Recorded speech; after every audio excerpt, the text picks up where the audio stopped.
Questão da SPSEX 2019, uma questão de termoquímica, cálculo do ΔH. Existem 3 métodos para calcular o ΔH. Lei de Hess, calor de formação dos produtos e dos reagentes, energia de ligação. Ao longo das diversas provas, você vai encontrar questões de cada um desses métodos. Essa questão, nós vamos calcular o ΔH utilizando os calores de formação dos produtos e dos reagentes. Vamos à leitura do enunciado. Devido ao intenso calor liberado, reações de termita são bastante utilizadas em aplicações militares, como granadas incendiárias ou em atividades civis, como solda de trilhos de trem. A reação de termita mais comum é a aluminotérmica, que utiliza como reagente o alumínio metálico e o óxido de ferro 3. A reação de termita aluminotérmica pode ser representada pela equação química não balanceada. Nós temos aqui o alumínio reagindo com o óxido de ferro 3, produzindo ferro e óxido de alumínio, e é uma reação isotérmica, tanto é que está dizendo aqui que ela libera calor, portanto, seu ΔH vai ser negativo. Aí ele diz, dados os valores arredondados de entalpia padrões ou entalpias padrão de formação das reações. Então, ele dá aí o calor de formação do Al2O3 e também dá o calor de formação do Fe2O3. Por isso que é uma questão para calcular o ΔH usando os calores de formação. Aí ele diz, acerca desse processo, são feitas as seguintes afirmativas. E logo no item 1, que era o que eu ia fazer, mesmo que ele não citasse, após o correto balanceamento, o coeficiente do reagente alumínio na equação química ele fez questão de dizer que a reação não estava balanceada. Então, logicamente, nós temos que balancear essa reação. E é uma reação muito simples, é uma reação de simples troca. Basta você contar os átomos de um lado e do outro que você já vai conseguir. Por exemplo, nós temos aqui 2 átomos de ferro nos reagentes. Aqui só tem um, então já vou colocar um 2 aqui, o ferro já está balanceado. 2 átomos de ferro nos reagentes, 2 átomos de ferro nos produtos. Vamos agora para o alumínio. 2 átomos de alumínio nos produtos e aqui só tem um átomo de alumínio. Então vou colocar um aqui, para confirmar, 2 átomos de alumínio nos produtos, 2 átomos de alumínio nos reagentes. O ferro já está balanceado, 2 átomos e 2 átomos. O alumínio já está balanceado, 2 átomos e 2 átomos. Falta balancear agora o oxigênio. 3 átomos de oxigênio, 3 átomos de oxigênio. Essa reação está balanceada. Então, com isso, nós já podemos afirmar, que eu vou colocar aqui no cantinho, são 4 itens, para a gente dizer se são verdadeiros ou falsos. O primeiro item diz, após o correto balanceamento, o coeficiente do reagente alumínio na equação química é 2. Corretíssimo. O coeficiente estequiométrico do alumínio realmente é 2. Então, primeiro item correto. Tranquilo, reação para balancear pelo método das tentativas mesmo, muito tranquila. Aí ele diz agora, no item 2, essa é uma reação de óxido-redução. E o agente oxidante é o óxido de ferro 3. Veja, para a gente saber se essa reação é uma reação de óxido-redução, nós precisamos indicar o NOx de todos os participantes dessa reação. Então vamos lá.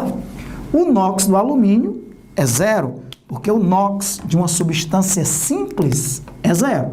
Então o NOx do alumínio é 0. O oxigênio, na maioria dos compostos, o NOx dele é menos 2.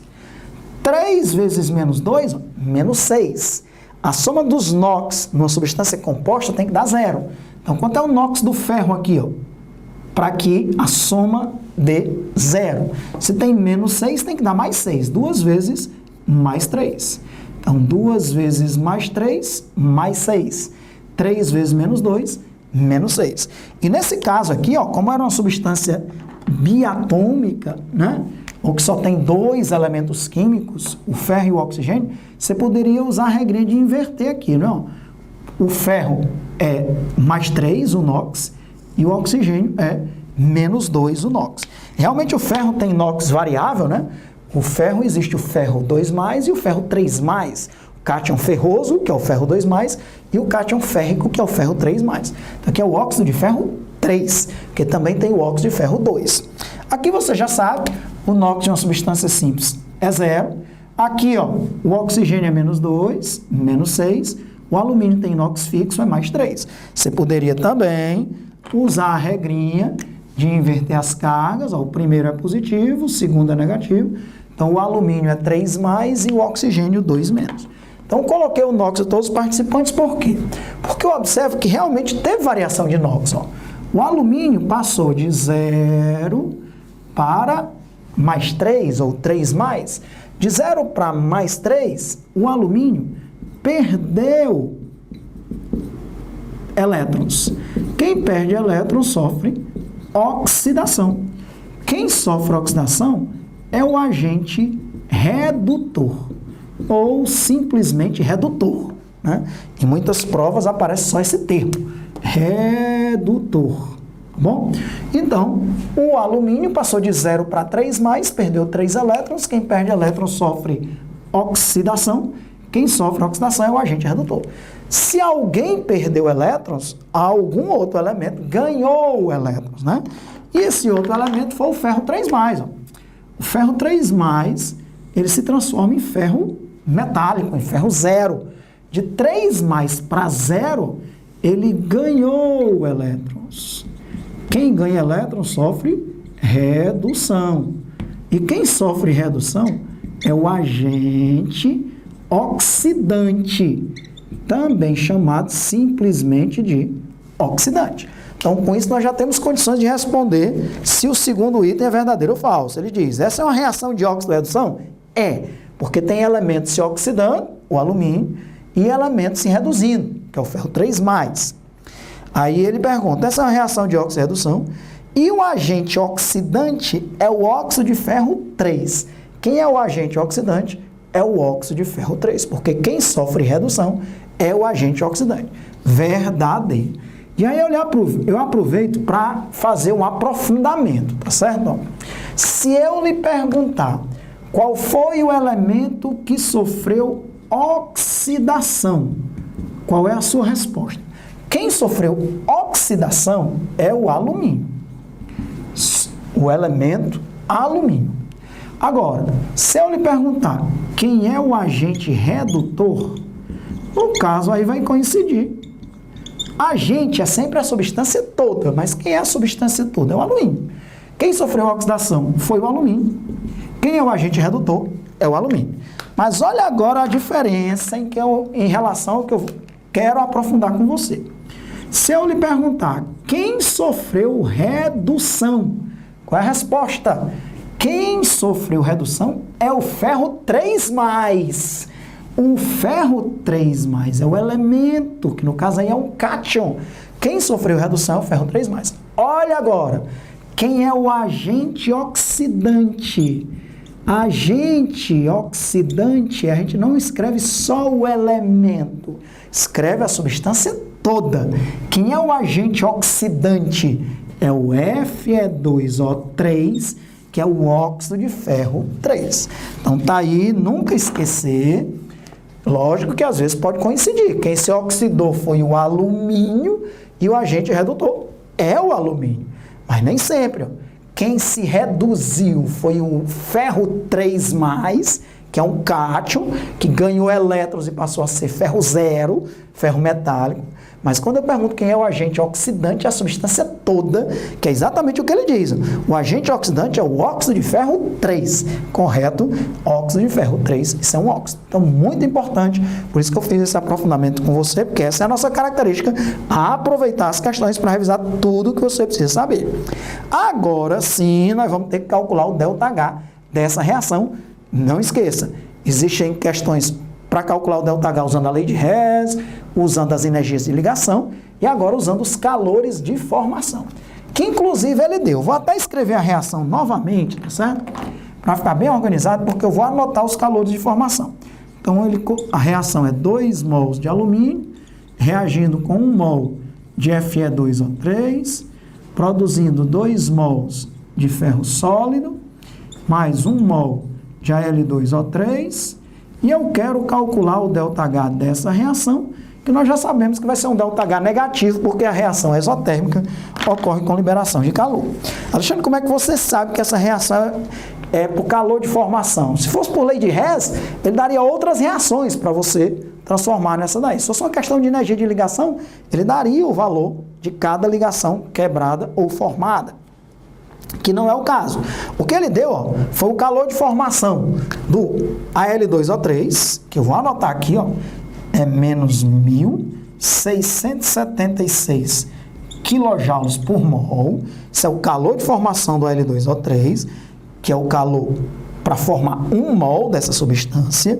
E ele dá também o calor de formação do Fe2O3, que é menos 826 kJ por mol. Alexandre, por que ele não deu o calor de formação do alumínio nem do ferro? Porque esse você tem que saber. O calor de formação do óxido de ferro 3 e do óxido de alumínio, você não precisa saber, ele tem que dar na questão. Mas do alumínio e do ferro, você tem que saber. Tem que saber, Alexandre? Tem, porque existe uma regra que a gente estuda lá na termoquímica que diz: o calor de formação de uma substância simples no estado padrão é 0. Então, o calor de formação do ferro sólido, que é o ferro no estado padrão é o ferro sólido, é 0. O calor de formação do alumínio, que é uma substância simples, no estado padrão, alumínio sólido, é 0. Então, o calor de formação de uma substância simples no estado padrão é 0. Então, o calor de formação do O2 gasoso é 0. O calor de formação do N2 gasoso é 0. Calor de formação do carbono grafite, que é o carbono no estado padrão, que é o halótopo mais estável, é o carbono grafite, é 0, ok? Então, por isso que ele não deu. Então, agora sim, que você tem todos os calores de formação dos produtos e dos reagentes, como é que a gente calcula o ΔH? Não se assuste não, porque é produto menos reagente, né? Às vezes, quando eu coloco isso aqui, o aluno se assusta, né? O ΔH é a soma dos calores de formação dos produtos menos a soma dos calores de formação dos reagentes, ok? Então, vamos lá, é só substituir. O ΔH vai ser soma dos calores de formação dos produtos, 2 vezes o calor de formação do ferro, que é 0. Tem que multiplicar por 2, porque são 2 mols, né? Lógico que vai dar 0. Mais, uma vez, por isso que a reação tem que estar balanceada, porque o calor de formação é para 1 mol. 1 mol de Al2O3, o calor de formação, é menos 1.676. Se fosse 2 mols, eu teria que multiplicar por 2. Então, uma vez, menos 1.676. Esses são os produtos. Vamos para os reagentes agora. 2 vezes o calor de formação do alumínio, que é 0. Mais, uma vez, o calor de formação do óxido de ferro 3, que é menos 826. Ok, isso 1 mol. Se fossem 2 mols, eu colocaria 2 mols aqui. Então, o ΔH, eu tenho essas contas aqui, né? Logicamente, 2 vezes 0, 0. Uma vez menos 1.676, dá menos 1.676. Aí, muito cuidado aqui, porque esse sinal negativo vai mudar o sinal do outro participante lá, que vai ser 2 vezes 0, 0. Uma vez menos 826, dá menos 826. Só que menos vezes menos dá mais. Não tem aluno que perde a questão aqui. Eu geralmente faço passo a passo, né? Coloco menos, aí abro parênteses, menos 826, aí menos vezes menos dá mais. Como aqui é só um número só, já fiz direto. Então, menos vezes menos 826 dá mais 826. Então, nós temos aqui menos 1.676 mais 826. Subtrai e dá o sinal do maior. Nós já sabíamos desde o começo que essa reação teria um ΔH negativo, a reação é exotérmica. 1.676 menos 876, colocando o sinal do maior em módulo, logicamente, dá menos 850 kJ. Esse quilojoules pode ser por mol de Fe2O3, por mol de Al2O3, mas não é por mol de ferro. Aqui é para 2 mols de ferro, né? Então, isso aqui, se você quiser colocar por mol, você pode colocar, por exemplo, por mol de Al2O3, tá certo? Ok? Se não quiser colocar por mol, não tem problema, fica subentendido que é para a estequiometria da reação. Isso é para cada mol de Al2O3, para cada mol de Fe2O3, para cada 2 mols de alumínio, para cada 2 mols de ferro. Se ele pedir para 1 mol de ferro ou para 1 mol de alumínio, você tem que dividir isso aqui por 2, porque isso aqui é o ΔH da reação. Então, ΔH negativo, ó, ΔH negativo, como nós já sabíamos, é uma reação exotérmica, ok? Vamos ver o que é que ele está afirmando aí. Ele diz assim, ó, na condição padrão, o ΔH da reação é menos 503 kJ para cada mol de óxido de alumínio produzido. Para cada mol de óxido de alumínio produzido, quanto é o ΔH? Menos 850 kJ. Portanto, está falso. Fica atento, hein? Se ele perguntasse quanto é o ΔH para cada mol de ferro, qual era a regrinha de 3 que eu tenho que fazer? Eu creio que ele vai pedir isso, né? Vai pedir isso um pouco mais na frente aí, ó. Você teria que fazer. Isso aqui é para 2 mols de ferro. Para 1 mol de ferro, tem que dividir por 2, né? E a massa molar do ferro é 56 gramas por mol. Aí item 3 verdadeiro. Lógico que se o 1 e o 2 são verdadeiros e o 3 é falso, já dá até para saber qual é. Ainda não, né? Porque o item 4 ainda pode ser verdadeiro. Nós vamos analisar agora.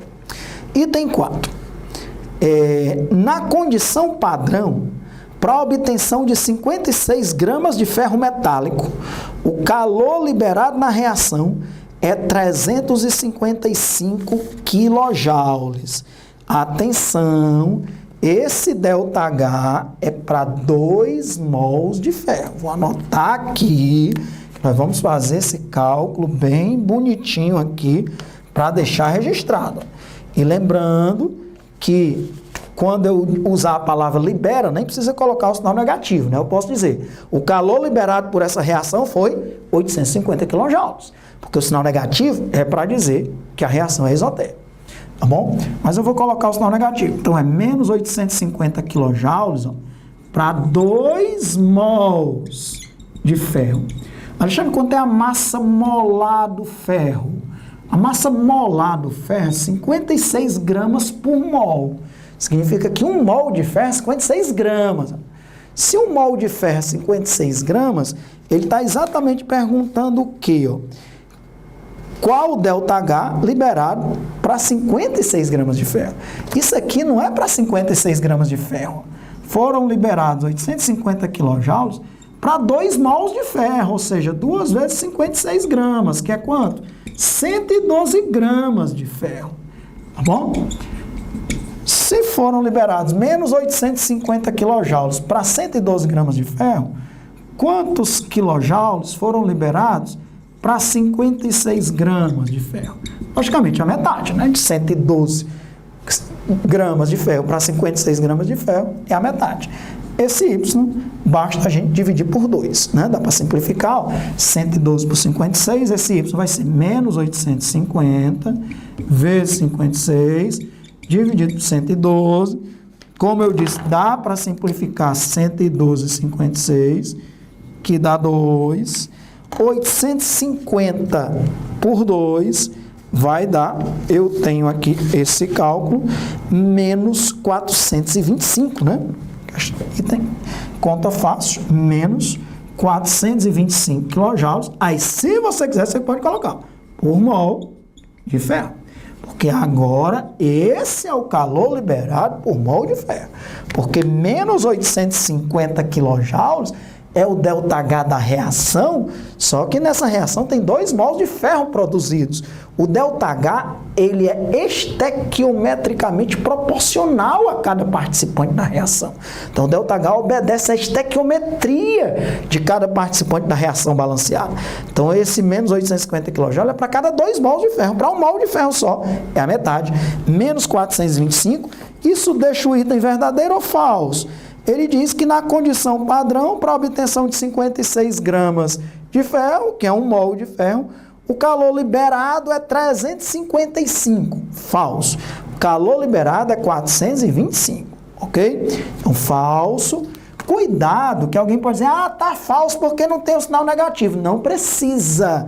Se ele usa a palavra liberado, se estivesse dizendo assim nesse item 4, o calor liberado na reação é 425 kJ, eu quero que você ia marcar verdadeiro. Porque se ele usou a palavra liberado, não precisa mais dizer negativo.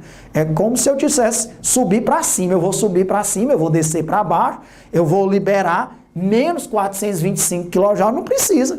Eu vou liberar 425 kJ. Qualquer aluno que se preze sabe que o calor liberado numa reação, uma reação exotérmica, tem um ΔH negativo. Então, muita atenção para isso, chama atenção.